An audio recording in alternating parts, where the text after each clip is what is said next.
We're kind of getting out of the political realm. We've talked a lot about politics and regular American history. And now we're going to get into a topic that I think is very, very important, that I don't think gets taught near enough in high schools. Matter of fact, the state doesn't either, because they are pushing every U.S. history teacher to have a Native American unit for their kids. And I'm proud to say I have one. I will not have to worry about that new mandate. But we are going to talk about Native Americans in the West. We have to do a little bit of a recap. The last time we talked about Native Americans was during the Andrew Jackson presidency, when he passed the Indian Removal Act, which forcibly moved all Native Americans that lived east of the Mississippi River west of the Mississippi River, thinking that we would never have to worry about them again when we put them on their own reservation land over in the West. You know, that was kind of his plan. Well, Native Americans become a major concern for the federal government around 1850, at the time of what in American history? Indian War. Expansion. Westward Expansion. Because all of a sudden, starting in 1850, Americans are moving from lands east of the Mississippi to lands west of the Mississippi. And the United States government wants to expand this westward country, and Native Americans now are occupying this land that we didn't really think about using in the Jacksonian era. And the government's philosophy at this time, kiddos, concerning the lands west of the Mississippi River was to conquer the land, because what did they want to build across the Great Plains? A railroad? Railroads. And so all of a sudden this land that we thought would be perfect for Native Americans in 1830, now in 1850 becomes a concern for the federal government, because we are starting what we know as westward expansion. People are starting to move that way, and they want to conquer the land to build railroads so they can expand the United States' boundaries from east of the Mississippi all the way to the Pacific. Now, who is the government going to use to carry out their mission to conquer the land? The United States Army. Very good. That's what they're going to use. And the Army has their own little philosophy concerning the future of Native Americans. So the government's going to use the United States Army to carry out their mission of conquering the land. And the United States Army has their own philosophy of the future of Native Americans. If we cannot contain them, we will exterminate them. That was the government philosophy. So the military is going to try to contain Native Americans in the West by putting them on reservations, and if they refuse to go where they're told, they will be put there by force or exterminated. Probably the best example of that was the Battle of the Little Bighorn, when George Custer's mission was to put the Native Americans on the reservation. He was afraid actually they were going to run away from him. Instead, they stood fast and destroyed him. Okay? So that's kind of what their philosophy was. If we can't contain them, we will exterminate them. Well, before we talk about the Native Americans, I think we have to refer to them more as the Plains Indians. And I need to tell you about the Plains Indian way of life, so we understand these people and what we're going to be up against, so to speak, in containing them. Okay? So the Plains Indian way of life. What's way of life mean, Joe? It's what you need to survive. Okay? And these are the three things that the Plains Indian needed to survive. Anybody want to guess what one of them might be? Buffalo. Absolutely, buffalo was one thing the Plains Indians needed to survive. It became their way of life. How about another thing that they need? Well, more than what? Freedom. Very good. They need freedom. Freedom. And the third thing that was very important to them, which they could control, was their religion. Their religion. So the way of life for the Plains Indian consists of three basic needs: buffalo, freedom, and religion. Now, the Plains Indian way of life could be controlled from the religious standpoint. Nobody's going to, give them issues with their religion. But in order to survive, these native people are going to need both abundant game, namely buffalo, and the freedom of movement. to move where they want, when they want. So of the three things that make up their way of life, they can control the religious part, but they do not have full control of the buffalo or the freedom. Now, Plains Indians led a migratory lifestyle, similar to retired people who buy a new RV and sell their home and all their possessions, and they can go wherever they want and live wherever they want in their massive RV. They don't have a home. They're migratory. They're nomadic people. That's the way the Plains Indians were. They were nomadic people who led a migratory lifestyle. They moved 3 to 4 times a year. Their villages were portable. Okay, they could just pick them up and go. And they moved 3 or 4 times a year, depending on what? Nope. Buffalo. The migration of the buffalo. And weather a little bit, because they obviously didn't move much in the winter, because the buffalo weren't moving much in the winter. But they moved 3 or 4 times a year, depending on the direction of the migration of the buffalo. Now, when they would move, they would have buffalo hunts. And the buffalo provided the Plains Indian with most of all its food supply. Did they eat other animals? Sure. But most of the food supply that the Plains Indians survived on was buffalo. And these buffalo hunts, how many people in here have not, I used to say have, but I'm getting so old. How many have not seen the movie Dances with Wolves? Have not seen it? Really? Unbelievable. One of the greatest movies of all time is depicting Native Americans. And in that movie Dances with Wolves, they show a buffalo hunt. And it's probably the best example you could see of a buffalo hunt. And we may have to share that with you. You may have to, I think you need to see that. And that might be a good time when I'm in D.C. for you to watch that. Okay, but anyway, this movement included important buffalo hunts, which provided the Plains Indian with most of its food supply. But the Indians were very saving type people. When they killed a buffalo, not much went to waste. Almost the entire animal was used for something. Okay? And so at the end of a buffalo hunt, you didn't see a lot of remains left. They used almost everything. Bones, hides, intestines, just about anything you can imagine usable, they used. They were not wasteful with their buffalo. This is a future thing we'll talk about, but this is one thing that caused a lot of tension between whites and Native Americans or Plains Indians when they would go on these buffalo hunts. The whites, and all they killed the buffalo for was the hide. The hide, they left the buffalo lay on the prairie. That caused a lot of problems philosophically with Native Americans, and we'll talk about that later. So they used every part of it. Now, let's talk, this is not discounting women, but Native American or Plains Indian women had their place, so to speak. They tended to the camp. They did probably the meaningless chores, so to speak, kind of how it was in those times. So the role of the Plains Indian male was important for you to understand this whole process we're going to go through. Now, a Plains Indian male had 2 responsibilities for his people. That of a provider and that of a protector. So the 2 roles that a Plains Indian male, the 2 responsibilities that he had to his people was that of a provider and that of a protector. Better name for a provider was a hunter. Better name for a protector was a warrior. Now I really always wanted this lady warrior thing, because there really is no such thing as a lady warrior. That's why a lot of schools, honestly, when I announce the games, they don't want to be the lady such and such. They just want to be the such and such, because there really isn't such a thing. But anyway, that's okay, whatever. But warriors were the protectors and hunters were the providers. Now, Kyra, we have 100% of a Plains Indian male's time.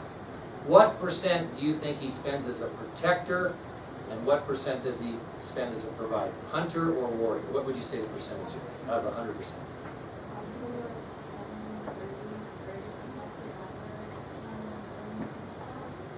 Okay, actually it's 80% provider and 20% protector. Most people would say that though, so don't feel bad. Most people would say that. Because what's our vision of Native Americans in the West? Warriors fighting all the time. But 80% of a Native American or a Plains Indian male's time was spent being a provider or hunter, and 20% of his time he served as a warrior protecting his people. Now, here's kind of how you were if you were a young male in a tribe. Up to the age of 5, you were cared for by your mother and grandmother. They took care of you until you were 5. Once you turned 5, then you started your training to become a protector and a provider. And that training went 10 years, from the time the child was 5 until the child turned 15. They were trained as a protector and a provider, and were very, very proficient in both areas by the time they reached their 15th birthday. So prior to the age of 5, they were cared for by their mothers and grandmothers. At 5, they started their training, and after 10 years of training, by the time they turned 15, they would become very proficient in both roles of protector and provider within the tribe. Okay? So let's talk about, first of all, the role of the Plains Indian hunter. The role of the Plains Indian hunter or provider. Okay, we'll talk about that whole business. Okay? The role of the Plains Indian provider or hunter. Okay, Caitlin, the bow that was used by Plains Indian male hunters or providers was made out of what? What was it made out of? Too simple, right? It was made out of wood. What type of wood, Emily? What's the best, most durable wood there is? What brand? What? What? Oak, yes!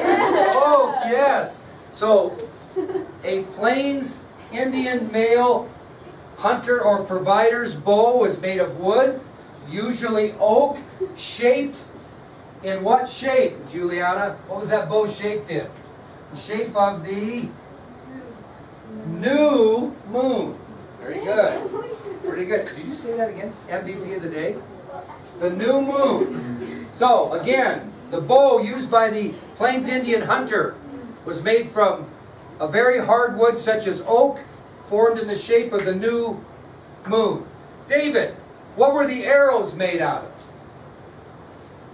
I don't know, Wood. What type, Megan? From what tree did the Plains Indian male arrow come from? No, that would be too heavy. What? Willow is right. That a girl, Lily. Willow. Because willow is light, flexible, pretty straight. Aurora, how many feathers did the hunter arrow have on it? 5. A non-bow hunter right there. Rhiannon? 4, it's 4, right? Rhiannon? 3. Aw, man. Which included, this is important to understand, which included a guide arrow. Anybody near bow hunters? Okay. Aaron, don't you have a guide arrow on your bow? Yeah. It's a different color and it allows you to aim accurately. Take your time and aim accurately. Isn't that what you would need? Okay. So, the hunter arrow had 3 feathers, which included a guide feather for accuracy. Every arrow was marked by a different color. Why, Gabe? Not every arrow. All of your arrows would be a color. All of her arrows would be a color. So you never confuse the two. So you know whose arrows they are and who makes the kill, or whose arrow was shot astray, or whatever. So all the arrows were marked with colors to distinguish which hunter's arrows they belonged to. Joe, what did the arrow tip look like?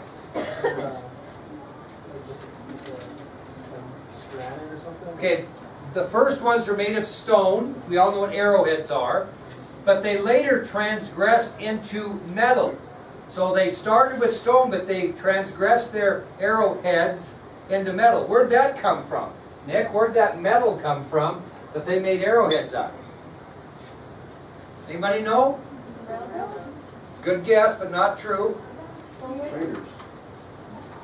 Okay, what from what part of traders? What did traders have that would have metal on it that they would trade freely? And settlers also would be carrying these pretty frequently as they went west. What? No? What kind of things would settlers be carrying that would be made out, have some metal in it? Pots and pans. Close. Jewelry. What'd you put some of this stuff in? What? Money, currency. What? Crates? Or what's, they, Boxes. you are right there, you got the B word. What? Barrels. You guys ever go to people's houses? What's the big thing? People love these, their gardens, they love to take those barrels. Oh my gosh, I have one. They like to take those barrels and cut them in half and put plants in them. What holds those barrels together? Screws. Metal hoop from the barrels is where they got their metal arrowheads, so to speak. Metal barrel hoops, which is that metal barrier that goes around that holds barrels together. Okay? Now, anybody, Aaron, you're a bow hunter? Yeah. What's the story about your bow that might be different than mine? Could you shoot mine pretty easy and I can shoot yours pretty easy? Sights. No, but think about it. What? Weights. Yours is probably heavier. Tension, so length of arm.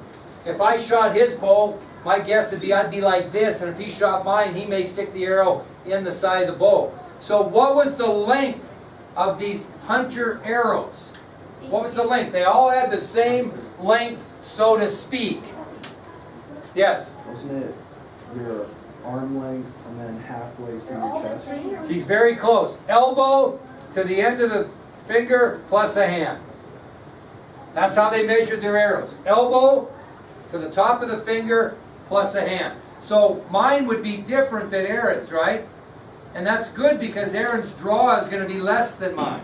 So they're pretty smart when you think about it. So the length of each hunter's arrow depended on the hunter because it was their elbow to the tip of their finger plus a hand. That's how long their arrows were. Now, which way is vertical? Up and down. Oh, like this, right? Okay, like this, and this is horizontal. So, when the hunter notched his arrowhead into his arrow, he did it vertically, up and down. Okay? Because he's got a guide arrow, right? So he can kind of, can he not, Aaron, project how that's going to go in the animal? They're different now because your broadheads have four, they're not the same now. Now, why would they do it vertical? Anybody figure that out? Aerodynamic. For birds. It's like a sight. It's ribs. Which way is an animal's ribs? Up and down. Here's my ribs. They go this way. So a vertical arrowhead would hit my ribs. You don't want to hit the ribs. So they're made vertical for hunting because they went through the animal's ribs easier. I'm not a great animal drawer, but if you look at the body of an animal, isn't his ribs this way? Yeah.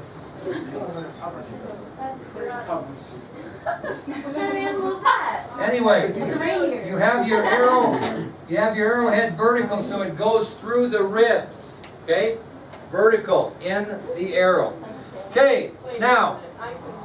Okay, so if you okay, got an arrow. Shoot me in the ribs.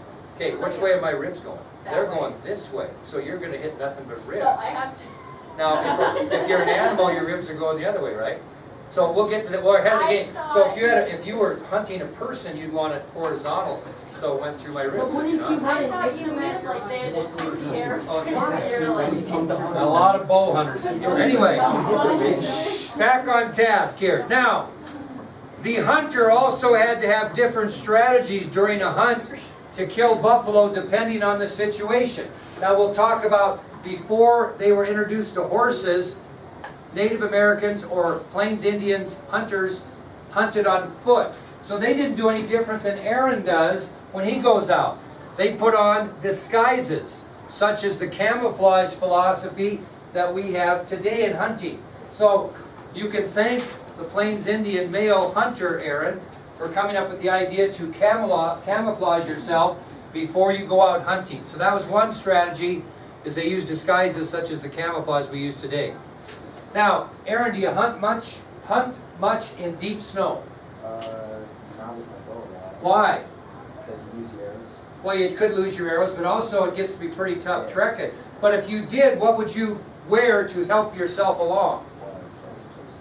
Snowshoes. And that's what Native Americans did. They wore snowshoes and purposely ran buffalo into deep snow when they were hunting on foot. Why? Because they could run on top of it. That's exactly right, and the buffalo would struggle in the deep snow, making them an easier prey. So that was another strategy that the Plains Indian hunter had, is he would wear snowshoes that they made, and they would run buffalo into deep snow to bog them down to make the kill easier. Now, another thing that happened is, even when they had horses, but sometimes more when they didn't, is if they didn't have proper weaponry, what would they do on foot? They would run the buffalo over bluffs and cliffs. And the women would be at the bottom of the cliffs or bluffs after the buffalo fell and began the process of slaughtering these buffaloes. So that was another way, if you were inept in your weaponry, you could chase these buffalo over a bluff or cliff and kill them that way. Once they introduced horses, once horses were introduced, it was a whole different game, sort of like when we talked about on Dances with Wolves. They would run these buffalo for quite a while before they would shoot at them. For what reason? Get the blood pumping, so when they did shoot them, they would bleed out easier. So once horses came into being, they would actually run these buffalo for a period of time before they shoot them. And if you ever watch Dances with Wolves, which I think I'll let you do, you'll see an episode in there in which they do. They run the buffalo and then shoot them, and they're much easier kill. So those are some strategies that the hunter had. All right, let's move on to the protector now. Let's talk about the role of the Plains Indian warrior or protector and see if there's any differences. So, Carla, what's the bow of a warrior going to look like? Do you think there's any reason to change from a hunter? The arrow. Well, I ain't got to the arrow yet. So you're getting there though. So what do you think? Bow is going to be the same. It's going to be made of wood, usually oak, the shape of a new moon. And not any change there from a hunter to a warrior.